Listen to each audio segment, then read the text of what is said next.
পরিবেশ উন্নয়ন পরিষদের অভাবনীয় সৃষ্টি জৈব সার সাগরসোনা চাষে প্রাণ এনে দিয়েছে। খাদ্যে আর রাসায়নিক নয়, জৈবতে একমাত্র ভরসা রাখুন। এই সম্পর্কে কিছু কথা বলার। 1960-এর দশকে আমাদের দেশে ভয়ানক খাদ্য সংকটের উপস্থিতি তৈরি হয়েছিল। আমরা খাদ্যশস্য আমদানি করতে বাধ্য হয়েছিলাম। একটি কথা প্রচলিত ছিল, শিপ টু মাউথ। সেই পরিস্থিতিতে সবুজ বিপ্লব সংগঠিত হয়েছিল। মূল উদ্দেশ্য ছিল অধিক মাত্রায় উৎপাদন, যার ফলস্বরূপ উচ্চ ফলনশীল বীজ, রাসায়নিক সার ও কীটনাশকের যথেচ্ছ প্রয়োগ। কিন্তু দীর্ঘদিন এই রকম পদ্ধতিতে চাষে অবশ্যম্ভাবী ঋণাত্মক ফল, উত্তরতর খরচ বৃদ্ধি, মাটির উর্বরতা নষ্ট এবং জমির বন্ধ্যাত্ব দশা, তার উপরে উপভোক্তাদের শরীরের ক্ষতি। এই পরিস্থিতিতে পরিত্রাণ পাওয়ার জন্য আজ জৈব পদ্ধতিতে চাষের কথা সবার মুখে মুখে। আমাদের স্বেচ্ছাসেবী সংস্থা পরিবেশ উন্নয়ন পরিষদ দীর্ঘদিন গবেষণা করে তৈরি করেছে এক জৈব সার সাগরসোনা। পরীক্ষা চালিয়ে দেখা গেছে এটি গুণমানের রাসায়নিক সারের সমতুল্য এবং সহজে তৈরি করা যায় খুব অল্প খরচে ঘরের উপলব্ধ সামগ্রী দিয়ে। জৈব পদ্ধতিতে চাষের আর একটি প্রধান অঙ্গ হল দেশজ ধানের ব্যবহার। এই ব্যাপারেও আমাদের সংস্থা পরীক্ষা করে দেখেছে তার ফলনও বাজারে উপলব্ধ ধানের তুলনায় কম নয়।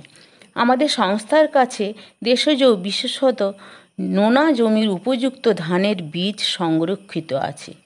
আমরা এই রকম ধানের রোপণ, রক্ষণাবেক্ষণ ও জৈব সার সাগরসোনা তৈরি করা বিষয়ে উপযুক্ত প্রশিক্ষণ দিয়ে থাকি।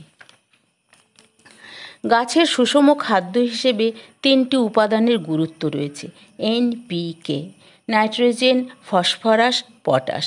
সাগরসোনাতে এই 3টি উপাদান বর্তমান। সবজি, ধানে ব্যবহার করা যেতে পারে এই সার।